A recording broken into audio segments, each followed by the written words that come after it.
السلام علیکم ورحمۃ اللہ وبرکاتہ۔ الحمد للہ رب العالمین والصلاة والسلام علی اشرف الانبیاء والمرسلین نبینا محمد صلی اللہ علیہ وسلم وعلی آلہ وصحبہ اجمعین ومن تبعهم بإحسان الى یوم الدین، اما بعد، قال اللہ تعالی فی کلامہ العظیم: اعوذ باللہ السمیع العلیم من الشیطان الرجیم، ولا جناح عليكم فيما عرضتم به من خطبة النساء أو أكننتم في أنفسكم علم الله أنكم ستذكرونهن ولكن لا تواعدوهن سرا إلا أن تقولوا قولا معروفا ولا تعزموا عقدة النكاح حتى يبلغ الكتاب أجله واعلموا أن الله يعلم ما في أنفسكم فاحذروا وَعَلَمُوا أَنَّ اللَّهَ غَفُورٌ حَلِيمٌ۔ اللہ رب العالمین کی توفیق سے سورہ بقرہ کی آیت نمبر 235 یہ تلاوت کی گئی ہے۔ انشاءاللہ ہم اور آپ اس آیت کے معنی اور مفہوم کو سمجھنے کی کوشش کریں گے۔ اللہ توفیق عطا کرنے والا ہے۔ پچھلی آیات میں ہم اور آپ نے دو طرح کی عورتوں کا تذکرہ سنا۔ ایک وہ عورتیں جن کو ان کے شوہر نے طلاق دے دی اور وہ عدت گزار رہی ہوں، یعنی مکمل طلاق دے دی گئی ہو، 3 طلاق دے دی گئی ہو اور وہ عدت گزار رہی ہوں۔ دوسری وہ خواتین جن کے شوہر کی وفات ہو گئی ہو اور وہ عدت میں ہوں، تو ان عورتوں کو نکاح کا پیغام دیا جا سکتا ہے، نہیں دیا جا سکتا ہے، اور اگر دیا جاتا ہے تو اس کا طریقہ کار کیا ہوگا۔ یعنی اگر کوئی عورت اپنے شوہر کے وفات کی عدت گزار رہی ہو یا کسی عورت کو اس کے خاوند نے 3 طلاق دے دیا ہو اور 3 طلاق دینے کے بعد وہ اپنے میکے میں، اپنے گھر میں طلاق کی عدت گزار رہی ہو، تو کیا اس دوران اس عورت کو نکاح کا پیغام دیا جا سکتا ہے؟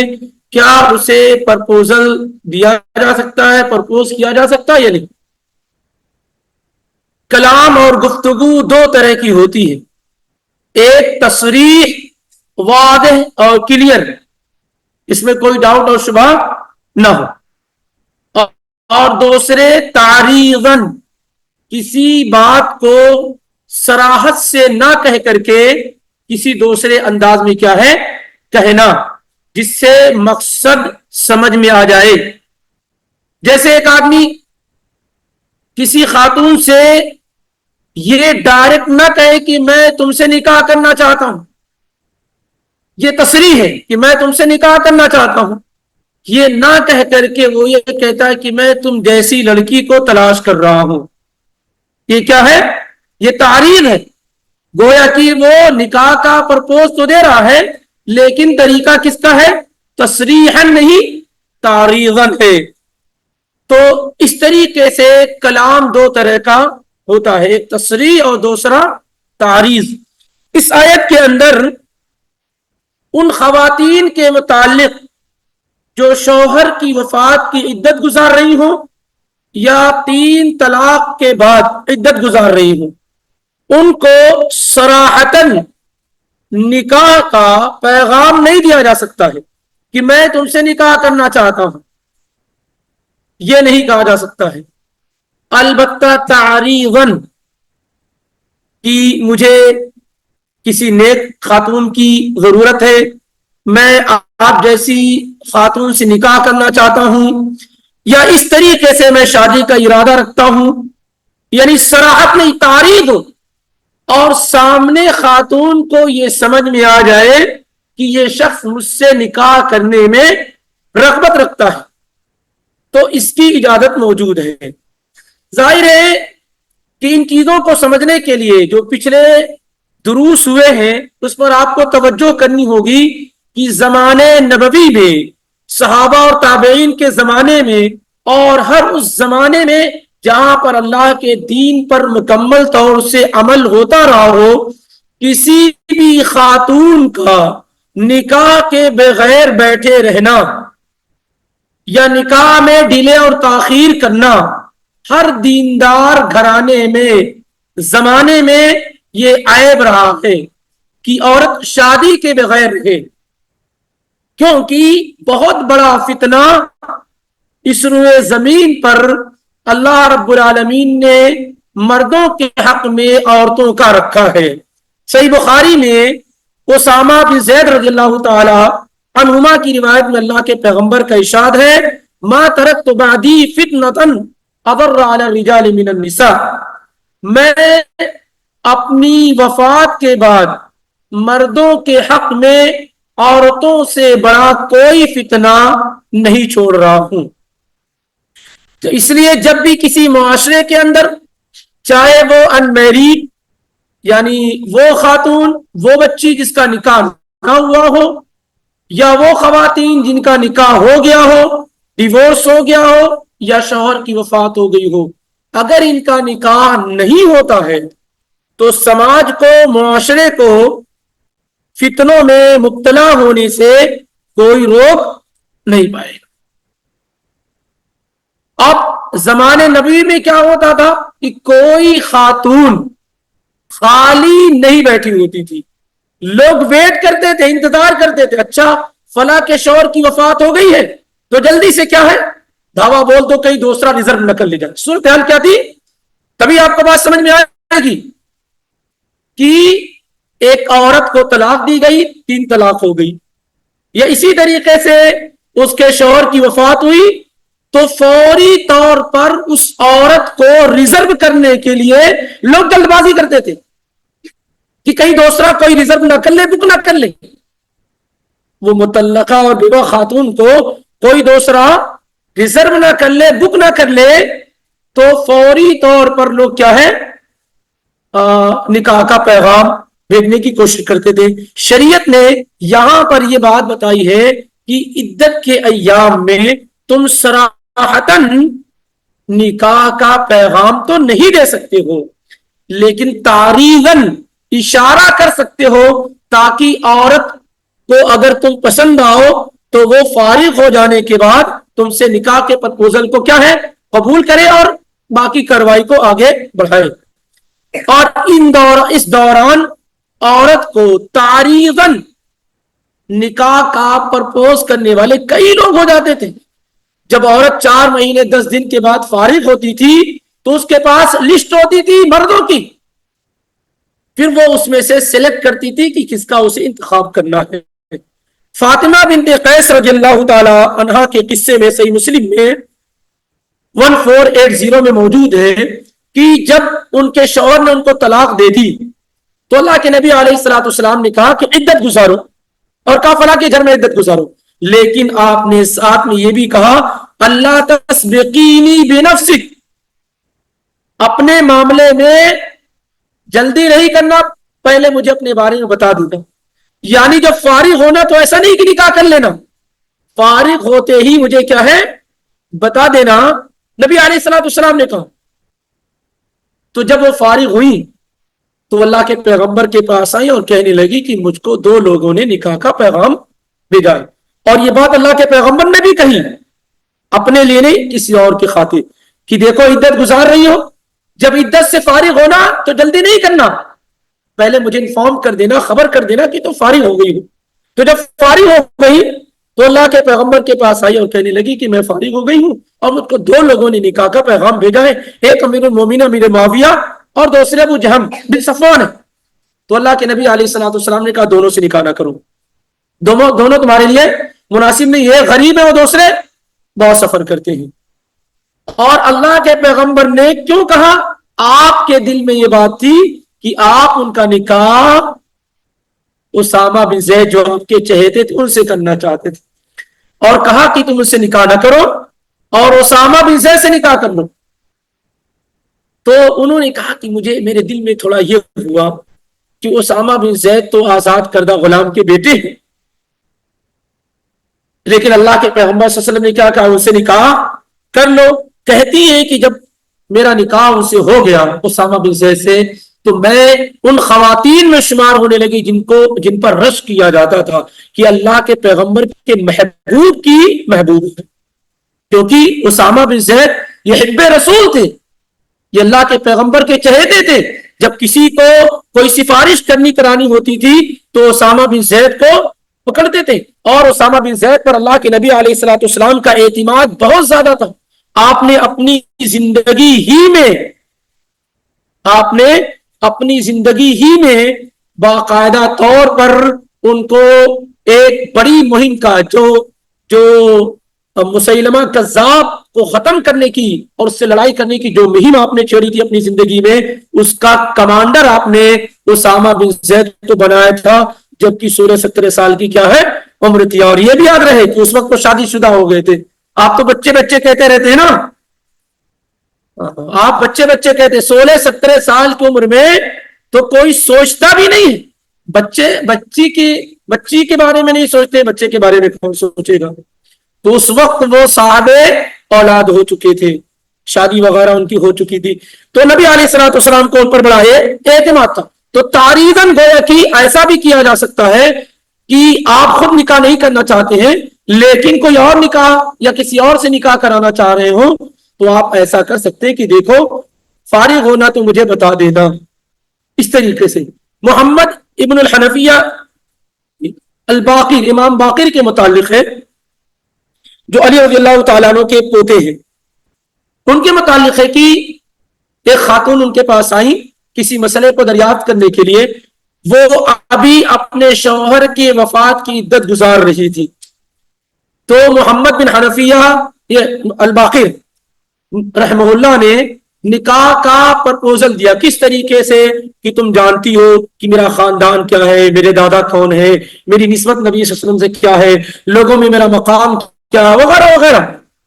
کنہوں نے؟ علی رضی اللہ تعالیٰ عنہ کے پوتے نے اس خاتون سے جو مسئلہ دریافت کرنے کے لیے آئی تھی اور اپنے شوہر کی عدت گزار رہی تھی. تو انہوں نے اپنے بارے میں کہا کہ تم میرا اسٹیٹس, میرا مستوی, میرا لیول جانتی ہو کہ میں کون ہوں. تو خاتون پڑھی لکھی تھی, کہنے لگی کہ آپ کو اللہ کا ڈر نہیں ہے, میں شوہر کی وفات کی عدت گزار رہی ہوں اور آپ مجھے پرپوز کر رہے ہیں. آپ اتنے بڑے امام ہیں, آپ کی اقتداء اور پیروی کی جاتی ہے, آپ لوگوں کے لیے ماڈل ہیں, اور آپ ایسی خاتون کو جو شوہر کی وفات کی عدت گزار رہی ہے اس کو پرپوز کر رہے ہیں. تو کہنے لگے میں نے تم کو کہاں پرپوز کیا ہے, میں نے تم سے کہا کہ میں تم سے نکاح کرنا چاہتا ہوں. تو وہ تعریض ہے جو جائز اور درست ہے, یعنی اس طریقے سے اشارہ کرنا سامنے والی خاتون کیا ہے مقصود کو سمجھ جائے, تو یہ کیا ہے جائز اور درست ہے. تو آپ کو سمجھ میں بات آ گئی. یہی پورے 10 کا خلاصہ ہے کہ ایسی خاتون کو ڈائریکٹ نکاح کا پیغام تو نہیں دیا جا سکتا ہے صراحتاً, لیکن اشارے اور کنایے میں یہ کہا جا سکتا ہے کہ میں تم سے نکاح کرنے میں رغبت رکھتا ہوں وغیرہ وغیرہ, اس طرح کے الفاظ جس سے اس خاتون کو علم ہو جائے کہ آپ اس سے نکاح کرنے میں رغبت رکھ رہے ہو. ظاہر ہے کہ ہم جس بیماری میں مبتلا ہیں اس بیماری میں اس طرح کی چیزیں کبھی بھی آپ کے ذہن میں نہیں آئیں گی کہ ایک عورت جب مطلقہ ہو جاتی ہے یا بیوہ ہو جاتی ہے تو وہ تو شادی کی امید ہی چھوڑ چکی ہوتی ہے, چاہے جائے کہ وہ اس توقع میں ہو کہ اس دوران مجھے کوئی نکاح کا پرپوز کرے گا, نکاح کا پیغام دے گا وغیرہ وغیرہ. اسی لیے اگر کوئی شخص عدت کے دوران نکاح کر لیتا ہے تو نکاح انویلڈ ہوگا, نکاح درست اور صحیح نہیں ہوگا.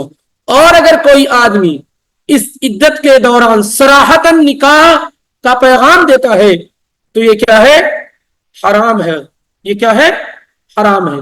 اسی طریقے سے ایسی خواتین کو جو اپنے شوہر کی عدت گزاری یعنی طلاق دیا گیا ہو اور ابھی رجوع کی مدت میں ہو, یعنی ایک طلاق دی گئی ہو یا 2 طلاق دی گئی ہو اور عورت عدت گزار رہی ہو اپنے شوہر کے گھر, وہاں پر طلاق, وہاں پر نکاح کا کسی بھی طریقے سے چاہے وہ تصریحاً ہو یا تعریضاً ہو سب حرام ہے, کیونکہ اب تک وہ اپنے شوہر کی بیوی ہے اور اس کو رجوع کرنے کا پورا حق اور اختیار حاصل ہے.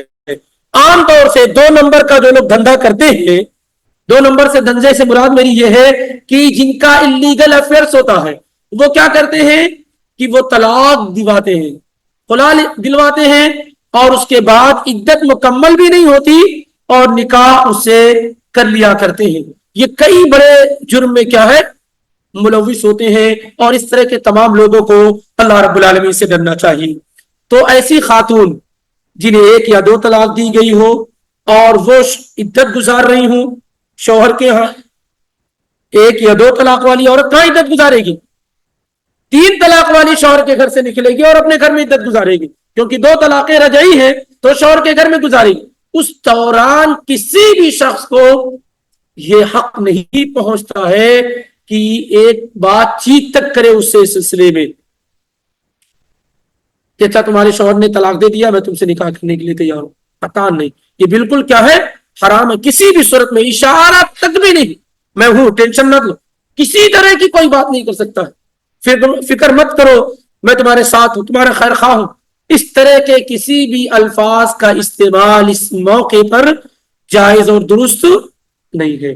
اور یہاں پر جو 3 طلاق کے بعد عدت گزار رہی ہو یا شوہر کے وفات کی عدت گزار رہی ہو، صراحتاً تو جائز نہیں ہے، لیکن اشارے اور کنائے میں پرپوز کیا جا سکتا ہے. تیسری شکل یہ ہے کہ ایک عورت بالکل فری ہو تو اس سے آپ جس طریقے سے چاہیں کیا ہے اشارے کنائے میں چاہیں یا صراحتاً چاہیں، اس میں کوئی حرج نہیں ہے. آپ نکاح کا پرپوز کیا ہے کر سکتے ہیں کہ آپ اس کے لیٹر اور خط لکھ کر کے کہ میں تم سے نکاح کرنے میں رغبت رکھتا ہوں، اگر تم بھی راضی ہو تاکہ میں تمہاری والد سے بات کروں وغیرہ وغیرہ. پچھلے دنوں میں بات کیا ہے ذکر کی جا چکی، لیکن اس کو لوگ عیب سمجھتے ہیں. اگر آپ کسی خاتون کو اس طریقے سے پرپوز کر دیں یا کوئی خاتون اس طریقے کرتے کہ دیکھیے میں آپ سے نکاح کرنے میں رغبت رکھتی ہوں، آپ مجھے بھلے انسان معلوم ہوتے ہیں آپ اخلاق و دین والے ہیں، اگر آپ کو مجھ میں رغبت ہے تو آپ میرے والد سے بات کریں، اس طرح کا اگر کچھ معاملہ ہو جائے تو لوگوں کو کیا ہے وہ لگتا ہے کہ یہ صحیح سمت میں نہیں ہو رہا. باقی جتنے بھی غلط طریقے اس میں کوئی مسئلہ نہیں ہے. تو یہ ایک جائز شکل و صورت ہے اور اچھی شکل و صورت ہے کہ ایک عورت کو ایک بچی کو کوئی بچہ دین اور اخلاق کی بنیاد پہ پسند آ جائے اور اس کو نکاح کا پیغام بھیج دے، وہ کسی کے ذریعے سے، اپنے دوستوں کے ذریعے سے، سہیلیوں کے ذریعے سے، کسی رشتے دار کے ذریعے سے کہ دیکھو فلاں لڑکا مجھے پسند ہے، میرا یہ پیغام پہنچا دو کہ کیا وہ مجھ سے نکاح میں رغبت رکھتے ہیں، اور اگر رغبت ہے تو پھر آفشری طریقے سے وہ کر کے ان کے والد اور جو بھی جو ہے وکیل ہے ان سے بات چیت کر لی جائے. تو اس کی کا انہی چیزوں کا ذکر کیا ہے یہاں پر کیا جا رہا ہے. تو ایک طریقہ یہ ہے کہ آپ تعریضاً اشارہ اور کنائے میں آپ جو ہے نکاح کا پرپوز دے دیں. عبداللہ بن عباس رضی اللہ تعالیٰ عنہ نے اس طریقے سے اس کا معنی بیان کیا ہے، صحیح بخاری میں موجود ہے کہ میں شادی کا ارادہ رکھتا ہوں، انی ارید الزواج، میں شادی کرنا چاہتا ہوں، میرا شادی کا ارادہ ہے، میری آرزو ہے کہ مجھے نیک بیوی میسر ہو جائے. کس سے کہہ رہا ہے وہ؟ کس سے کہہ رہا ہے؟ اس خاتون سے جو شوہر کے وفات کی عدت گزار رہی ہے، چاہے وہ فون کے ذریعے سے یا لیٹر اور خط کے ذریعے سے یا کسی کے ذریعے سے کہلوا رہا ہے کہ میں شادی کا ارادہ رکھتا ہوں، میرا شادی کا ارادہ ہے اور میری آرزو ہے کہ مجھے کوئی نیک بیوی کیا ہے میسر ہو جائے. یہ کیا ہو گیا؟ یہ انڈائریکٹلی کیا نکاح کا ایک پیغام ہو گیا. اور اسی طریقے سے امام بخاری نے قاسم بن محمد بن ابو بکر کے بارے میں ذکر کیا، یعنی ابو بکر صدیق رضی اللہ تعالیٰ عنہ کے پوتے قاسم، اس 7 فقہائے صحابہ میں سے ایک ہے جو مدینے میں تھے. وہ کہتے ہیں کہ اس طریقے سے کہا جائے کہ انکی علی لکریمہ، تمہارا ایک خاص مقام ہے میرے یہاں، کیا ہے تم میرے یہاں قابل احترام ہو. کس سے کہے؟ وہ عورت جو عدت گزار رہی اس سے کہے کہ تمہارا میرے یہاں ایک خاص مقام ہے اور میں تمہارے متعلق نیک جذبات رکھتا ہوں، یقیناً اللہ تمہاری طرف برکت اور خیر بھیجنے والا ہے. یہ کیا ہو گیا؟ یہ ہو گیا نکاح کا پرپوزل. تمہارا میرے پاس ایک خاص مقام ہے اور میں تمہارے متعلق نیک اور اچھے جذبات رکھتا ہوں اور اللہ تعالیٰ تمہاری طرف خیر اور بھلائی کو بھیجنے والا ہے. کہیں اس نے کہا کہ میں تم سے نکاح کرنا چاہتا ہوں؟ نہیں. لیکن سامنے والی عورت اگر سمجھدار ہے تو سمجھ گیا, اور اگر سمجھداری نہیں ہے تو کیا ہے, نہیں سمجھ پائے گی. تو اس طریقے سے کیا ہے, کہنے کی اجازت موجود ہے, صحیح بخاری کے اندر موجود. اب آئیے صرف ترجمہ بھی کر لیا جائے تو بات واضح ہو جائے گی. ولا جناح علیکم فیما عرضتم به من خطبۃ النساء. ولا جناح علیکم ای جناح لا اثم علیکم, جناح ای اثم, حرج, تم پر کوئی گناہ نہیں ہے, کوئی حرج نہیں ہے, فیما عرضتم به من خطبۃ النساء, اس چیز میں کوئی گناہ نہیں ہے کہ تم تعریف کرو نکاح عورت کو کے ساتھ نکاح کا پیغام بھیجنے میں, یعنی اشارتاً تم پر عورتوں کے سے نکاح کی بابت بات کرنے میں کوئی گناہ نہیں ہے. ولا جناح علیکم فیما عرضتم به من خطبۃ النساء, عورتوں سے نکاح کے بارے میں, نکاح کے متعلق اشارتاً ذکر کرنے میں تم پر کوئی گناہ نہیں ہے. تم پر اس میں کوئی گناہ نہیں ہے کہ تم اشارتاً ان عورتوں سے نکاح کی بات کہو. او اکننتم فی انفسکم, یا اپنے دل میں چھپا کر رکھو کہ جیسے فارغ ہوں گی میں نکاح کر لوں گا. تو ایک معاملہ کیا ہے کہ گناہ نہیں ہے کہ اشارتاً تم ان سے نکاح کا پیغام بھیج دو, یا نکاح کے ارادے کو اپنے دل میں کیا ہے رکھو کہ جیسے فارغ ہوں گی نکاح کر لیں گے.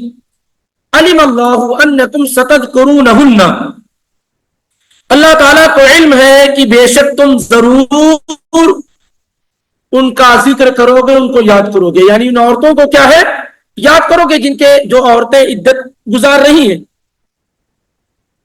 کیونکہ ہر آدمی کیا پہلے کیا ہے, اب ان تمام آیات کو سمجھنے کے لیے نہایت ضروری ہے کہ ایک اسلامک معاشرہ ہونا چاہیے, ایک اسلامک سوسائٹی اور سماج ہو, تبھی یہ آیات کا صحیح معنی اور مفہوم کیا ہے آپ کو سمجھ میں آئے گا. وگرنہ کیا ہے, یہ باتیں آپ کو سمجھ میں آنے والی نہیں ہیں, کیونکہ ہمارے اپنے دور میں کسی کے بارے میں ایسا نہیں سننے میں آتا ہے مگر یہ کہ اس عورت کا کسی مرد سے ناجائز تعلق ہو, تو پھر ایسی صورتحال میں کیا وہ جلد بازی ہوتی ہے. وگرنہ اس زمانے میں عورتیں بھی اور ان سے نکاح کرنے والے مرد بھی جلد باز ہوتے تھے کہ جلد سے جلد کیا ہے نکاح والا معاملہ مکمل ہو جائے. تو اللہ کے علم میں ہے, اللہ جانتا ہے کہ تم ضرور ان عورتوں کو یاد کرو گے, ولیکن لا تواعدوا, یعنی ان سے نکاح کا ذکر کرو گے, ان سے نکاح کی بابت بات کرو گے. اللہ کو اس کا علم ہے, اس لیے اس نے تمہیں نکاح کا طریقہ بتایا ہے کہ کیسے پرپوز کرنا ہے. اسی طریقے سے اللہ تعالیٰ نے کہا ولیکن لا تواعدوہن سرا, یہ بات بھی یاد رہے کہ تم ان عدت یافتہ عورتوں سے پوشیدہ طور پر کسی چیز کا وعدہ نہ کرو, ان سے کوئی پوشیدہ وعدہ نہ کر لو. اس کا کئی معنی بیان کیا گیا ہے. ایک معنی یہ بیان کیا گیا ہے کہ سرن کا, امام ابن جریر وغیرہ نے کہا کہ تم ان سے زنا کا وعدہ نہ کر لو کہ تمہیں شادی کرنے کی ضرورت نہیں, میں تمہاری جسمانی ضرورت کو کیا ہے پورا کرتا رہوں گا. ایک معنی یہ بیان کیا گیا ہے. ایک معنی یہ ہے کہ آدمی مخفی انداز میں اس سے نکاح کی کیا ہے بات ہی کر لے, وعدہ کر لے کہ دیکھو میں تم سے نکاح کروں گا, اس سے کیا وعدہ کر لے کہ میں تم سے نکاح کروں گا, یا اسی طریقے سے میں تمہارا عاشق ہوں, تم پر فدا ہوں, تم کسی سے بھی میرے علاوہ نکاح نہیں کرنا. یہ اس طرح کی چیزیں, یہ سب کیا ولیکن لا تواعدوہن سرا, اور یہ کہ تم ان سے پوشیدہ کوئی وعدہ نہ کرو, ان سے کوئی پوشیدہ وعدہ نہ کرو. پوشیدہ وعدے میں ساری کی ساری چیزیں کیا ہے شامل ہے. دیکھو میں تمہارا عاشق ہوں, میں تو خود پریشان تھا, چاہ رہا تھا کہ کسی طرح سے تم اپنے شوہر سے الگ ہو جاؤ, طلاق ہو جائے تمہاری, یا اسی طریقے سے تمہارے شوہر کی وفات, میں تو تمنا کر رہا تھا, اب تم خالی ہو گئی, دیکھو کسی سے نکاح نہیں کرنا, میں تمہارا ویٹ اور انتظار کر رہا ہوں. یہ ساری چیزیں کیا ہے موجود ہوتی ہیں معاشرے کے اندر. تو آدمی اس طریقے سے ذکر کیا. عبداللہ بن عباس رضی اللہ تعالی عنہ نے یہی معنی بیان کیا جیسا کہ امام طبری اور امام ابن ابی حاتم نے اسے ذکر کیا کہ اس طرح کی کوئی بات آدمی کہے یہ ہو گیا پوشیدہ وعدہ کرنا، پوشیدہ وعدہ کرنا کہ میں تم پر فریفتہ ہوں، تم پر فدا ہوں، دیکھو میں کافی دنوں سے تمہارا ویٹ کر رہا ہوں، تم کسی اور سے میرے علاوہ نکاح نہیں کرنا۔ شریعت نے اس کو کیا کیا ہے؟ منع کیا ہے۔ یہ جائز اور درست نہیں ہے۔ کیا جائز اور درست ہے؟ اوپر اس کا ذکر ہو چکا ہے۔ وَلَكِنْ لَا تُوَاعِدُوهُنَّ سِرًّا إِلَّا أَن تَقُولُوا قَوْلًا مَّعْرُوفًا، مگر یہ کہ اگر تم کوئی پوشیدہ وعدہ کرتے ہو تو یہ کہ وہ بھلائی کی چیز ہو۔ اس میں کئی چیزیں ہو سکتی ہیں بھلائی کی، جیسے مثال کے طور پر آپ یہ کہیں کہ آپ پریشان نہ ہو، میں آپ کا خط برداشت کروں گا، یا اس طریقے سے آپ کی دیکھ ریکھ کروں گا، کفالت کروں گا، وغیرہ وغیرہ۔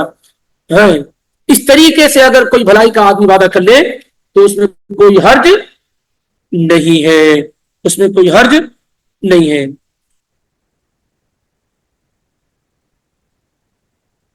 آگے اللہ رب العالمین نے کہا وَلَا تَعْزِمُوا عُقْدَةَ النِّكَاحِ حَتَّى يَبْلُغَ الْكِتَابُ أَجَلَهُ، اور تم نکاح کے پروسیس کو، نکاح کے پیغام کو، نکاح کے ایگریمنٹ کو پختہ نہ کرو یہاں تک کہ عورت اپنی عدت کو کیا ہے؟ مکمل کر لے۔ یہاں تک کہ عورت کیا ہے؟ اپنی عدت مکمل کر لے۔ یعنی عقد نکاح نہ کرو جب تک کہ، یا عقد نکاح کا پختہ ارادہ نہ کرو جب تک کہ عورت اپنی عدت مکمل نہ کر لے۔ عورت اپنی عدت مکمل، ایسا نہ ہو کہ باقاعدہ قاضی سے بات چیت کر کے سب کچھ پہلے سے ریڈی رکھو اور جیسے ہی 4 مہینے 10 دن میں فوری طور پہ کیا ہے، تو ایسا نہ کرو۔ وَلَا تَعْزِمُوا عُقْدَةَ النِّكَاحِ حَتَّى يَبْلُغَ الْكِتَابُ أَجَلَهُ، اور عقد نکاح جب تک عدت ختم نہ ہو جائے پختہ نہ کرو۔ یعنی صرف اشارہ کر سکتے ہو، کنایا کر سکتے ہو، تعریض کر سکتے ہو، لیکن اس پروسیس کو پختہ نہیں کر سکتے ہو جب تک کہ عورت کی عدت مکمل نہ ہو جائے۔ وَاعْلَمُوا أَنَّ اللَّهَ يَعْلَمُ مَا فِي أَنفُسِكُمْ، اور جان لو کہ اللہ تمہارے نفسوں، تمہارے دلوں کی باتوں کو خوب جانتا ہے۔ کیا ہے؟ خوب جانتا ہے۔ یعنی ایسا نہیں کہ تم ادھر ادھر کی بات کرو گے خاموشی سے، ابھی تو فون کا زمانہ ہے، خاموشی سے فون کر کے بات چیت کر لیا، کسی کو پتہ ہی نہیں چلا، تو ایسا نہیں۔ یاد رکھو وَاعْلَمُوا أَنَّ اللَّهَ يَعْلَمُ مَا فِي أَنفُسِكُمْ، جان لو کہ اللہ جانتا ہے جو کچھ تمہارے نفسوں میں، تمہارے دلوں میں ہے، خوب اللہ اس کا علم رکھتا ہے۔ فَاحْذَرُوهُ، تو تم لوگ اللہ تعالیٰ سے ڈرتے رہو، اس سے بچتے رہو، خوف کھاتے رہو۔